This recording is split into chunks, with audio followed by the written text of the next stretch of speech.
hablaremos de Pacomio. ¿Quién es Pacomio? Se preguntarán ustedes. Bueno, ya se lo preguntaron hace unos minutos y ya les contestamos.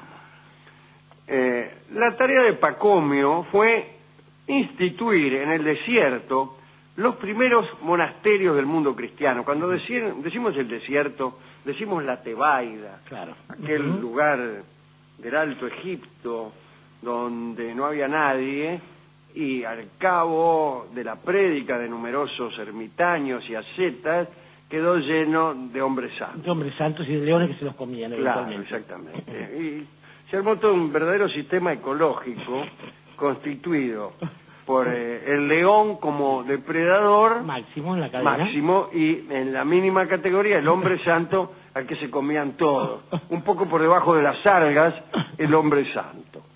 Bueno, la historia de Pacomio fue escrita en versiones coptas. El idioma copto es un idioma que no alcanza a ser egipcio. Y según dicen los filólogos, es una lengua más apta para las descripciones que para la filosofía, como por ejemplo cualquier otra. Todas las lenguas son más altas para las descripciones que para la filosofía. Lo cual explica la belleza del libro. Porque describir es más fácil que filosofar. Claro. Bien, eso es lo que pasa. Pacomio nació, sin embargo, no sé sin embargo de qué, pero nació, en el año 286 en la localidad de Esné, en el Alto Egipto, muy cerca de Tebas. Tuvo una infancia pagana. No adoraba a los ídolos, sin embargo, más que en apariencia. Se hacía el pagano, pero no lo era. Cada vez incluso que bebía el vino de los sacrificios, lo vomitaba, prefigurando así su carácter cristiano, que ya desde chico lo veían venir. Este me va a salir cristiano, decía el padre. Al cumplir 20 años, ingresó a las Fuerzas Armadas Argentinas. Por ejemplo. No, sin embargo, en el ejército romano. Y un buen día partió para su guarnición, que estaba en Antinópolis.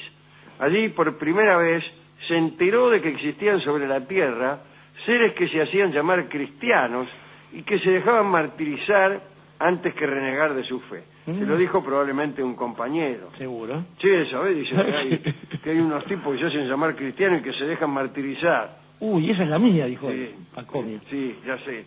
Pacomio empezó a frecuentarlos asiduamente a los cristianos y decidió consagrarse a la religión cristiana. Qué lindo.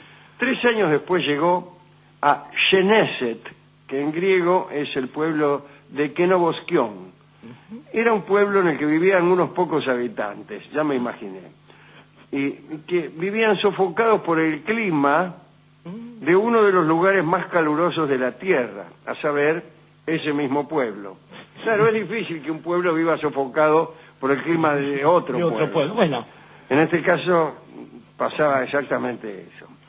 Se instaló allí, cultivó algunas legumbres y palmeras, me imagino que no de la misma manera y en el mismo sitio. Esto lo hizo para los forasteros que pasaban por el camino. En aquel lugar casi abandonado se hizo bautizar, como si para bautizarse hubiera que ir a un centro comercial. Fue entonces cuando oyó hablar de un antiguo de las Cesis, cuyo nombre era Palamón, un viejo asceta, y que vivía cerca de allí, en un cerro desértico, cercano a la ciudad griega de Diospolis Parva. El viejo asceta, o sea, Palamón, lo tomó como discípulo, pensando que iba a durar poco, porque nadie le duraba como discípulo. Y sin embargo, Pacomio se quedó 7 años, a pesar del programa de Palamón, que era durísimo. Además del ayuno y de la única ingestión de agua, pan y sal, a la que le agregaban un poco de ceniza para darle mal sabor. Bueno, Pacomio debía además aprender algunas consideraciones acerca del sueño. En realidad lo duro no era aprender consideraciones, sino no dormir. El viejo Palamón estaba convencido de que el sueño arrastraba al asceta a un mundo de ilusiones y errores, y debía entonces dormir lo menos posible. sin acostarse además, para evitar la molicie del reposo. Claro.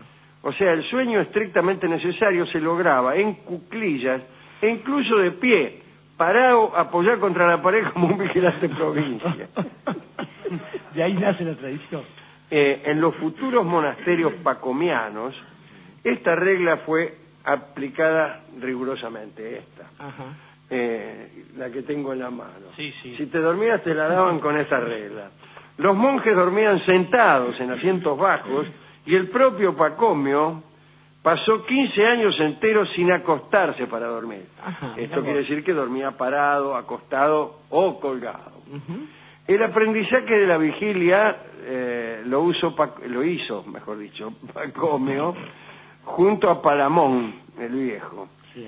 El viejo lo mandaba a levantarse y a caminar por el desierto horas enteras, llevando piedras a fin de suprimir la tentación del sueño. Parece que si llevas piedras por el desierto, se te va la tentación de dormir. Existía una postura destinada a luchar contra el sueño. Se llamaba estacionarismo, no la conozco. Ajá. Y consistía en permanecer inmóvil con los brazos en cruz. En una de esas travesías por el desierto, Pacomio se encontró con un ángel. Uno Sí, se encuentra como- con todo el mundo. Con los brazos así, sí.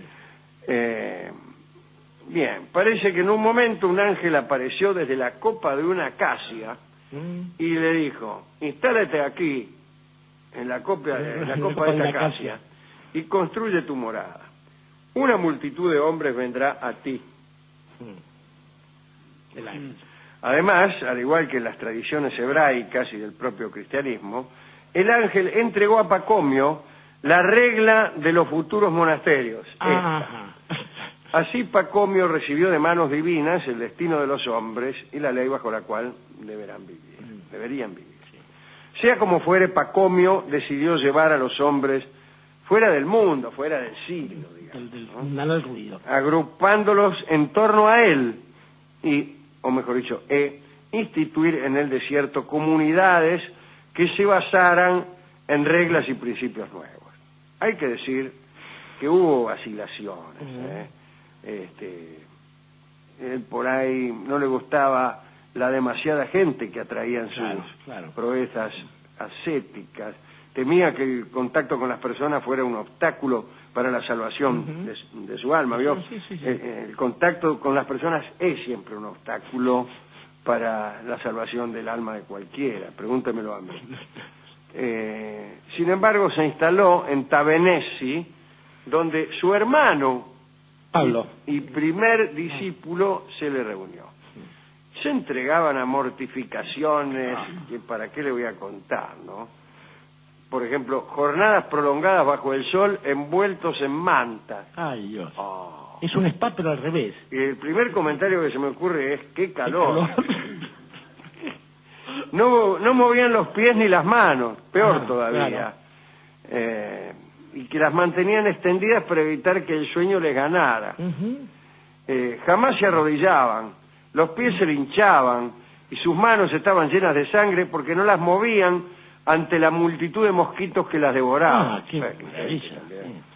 Bueno, pronto, imagínese, baste que yo le cuente esto para que usted conjeture que el número de sus discípulos debe haber aumentado de tal modo que la construcción provisional edificada en Tabenesi resultó insuficiente. El segundo monasterio fue edificado en las cercanías de Pavou. Hay que decir que los demonios veían con malos ojos la empresa de este hombre, sí, ya me parecía. Y comenzaron las tentaciones, ¿vio cómo es? Dicen que por aquel entonces el diablo daba pruebas de una pobreza imaginativa poco común. Por ejemplo, cuando Pacomio se disponía a arrodillarse para orar, el demonio hacía bajo sus pies una especie de agujero. ¿Cómo será una especie de agujero para no ser un agujero? Sin salida. Esto a fin de que el santo se amedrentara y cesara de rezar. Ya se sabe cómo es uno, cuando ve un agujero, se amedrenta y deja de rezar. En otras oportunidades procuraban los demonios que Pacomio equivocara la elección de sus palabras durante el rezo y dijera cualquier otra cosa. Más tarde, dice aquí, los demonios se presentaron bajo el aspecto de mujeres desnudas. Ajá. ¡Ay, me está gustando! Bienvenidos. A mí me gusta mayormente el demonio cuando se me presenta bajo el aspecto de mujeres desnudas. En este caso se sentaban para comer con él, sí. Ajá. Dicen que Pacomio cerraba los ojos y también el corazón, por si acaso, y todo en general, hasta que ellas, se referirá probablemente a las mujeres desnudas, se desvanecían. Otro de placer. Sí, claro. Otro problema que tenía que ver con la regla de la vida monacal era la risa. No. Reír no estaba permitido. No. La risa de la seta era el signo de que este tipo ya no estaba en guardia contra el demonio. Así, en ningún monasterio y ermita se permitía reír. Igual era bastante fácil de cumplir eso, por todo lo que viene describiendo. Sí, realmente, pero usted se iba a reír. Sí, ¿no? Usted llegaba recién y los veía así, se mataba de risa. Mira, no tenías derecho a nada si eras asceta, ni siquiera a sentirte orgulloso de tu propia ascesis. No. Una vez terminada la construcción del monasterio de Moncose, Pacomio se sintió orgulloso de su obra, de Moncose. Claro. ¿Qué es eso? Bueno, y la vio bella, qué bella. Ajá, entonces, enseguida temió que aquel sentimiento de orgullo lo precipitara al infierno. Tarde. Y desesperado se apresuró a desplazar algunas columnas para que el edificio fuera más feo. Esto explica la actitud de algunos, o de casi todos, los arquitectos de la ciudad de Buenos Aires, que han construido esto que vemos a nuestro alrededor, para no irse al infierno. Pero tienen el paraíso ganado para siempre. Bueno, esta es una ascesis artística, ¿no?, que busca la fealdad en la asimetría y el malestar en lo no acabado. Bueno, mirá. Pacomio murió finalmente. Igual, ahora, Pacomio, sí. Que no digan que no se lo buscó. En el año 348 a causa de una peste. Tenía 62 años de edad. Fundó 9 monasterios y fue él quien organizó la vida cenobítica, como se la llamó. La disciplina impuesta por Pacomio era tal que exigía poner a Pacorro, me parece. Era tal que exigía poner a prueba la sinceridad y voluntad del candidato antes de ser aceptado, ¿no? Por ejemplo, obligaban al recién llegado a echarse en tierra ante cada monje que entraba o salía. Bueno, una vez sufrida esta primera prueba, el candidato era admitido en el interior y debía entregarse a las tareas más repugnantes.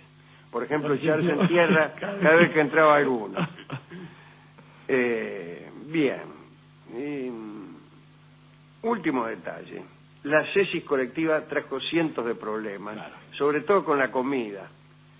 Estas tenían lugar en el refectorio, y si algún monje quería ayunar, solo podía hacerlo allí.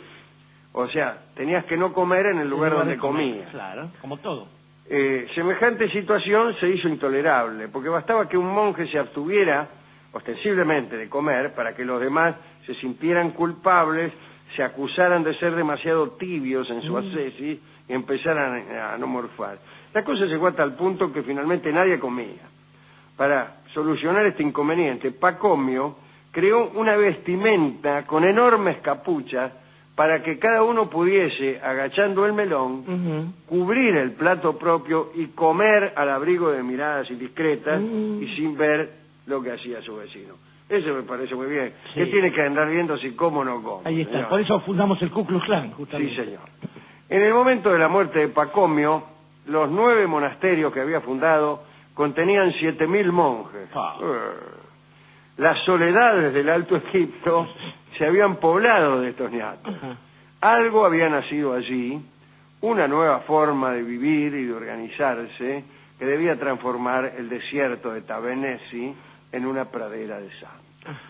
¿A quién quiere dedicar esta pequeña...? ¿Qué hace cuesta arriba, Alejandro, pensar en este tipo de prácticas que, en realidad, por supuesto, están cargadas de un error básico, el pecado de soberbia, digamos, aquel que quiere superar digamos, En entre... humildad, los otros. Pero claro, un pacomio no es distinto de un patovica en el fondo, Claro. puesto que exacerba aquel tipo de cosas que supuestamente son tienen algún grado de riqueza frente a la divinidad. Pero, digamos, lo peor es esta especie de extraña competencia que se desarrollaba, porque bastó que un tipo se quedase parado y con los brazos como un vigilante de esquina extendidos, para que otro lo hiciera con una sola pierna, y le fueran sumando cosas a esto, Sí, sí. y esto hecho en nombre de Dios. Sí, hemos ciertamente. contado muchas veces. Hemos contado la cosa de los estagiristas y este Pero tipo más de personas. extravagante.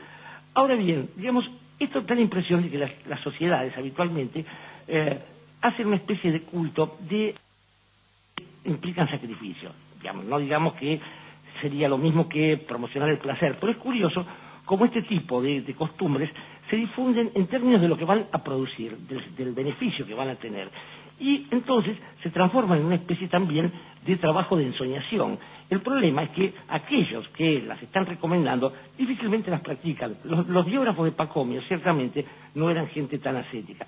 Y los únicos que se perjudican en este tipo de cosas son aquellos tan crédulos que no saben que lo que viene después, frente a este tipo de cuestiones, siempre es peor. Como que la única belleza que puede radicar en estas cosas es si son concebidas como un sueño de juventud.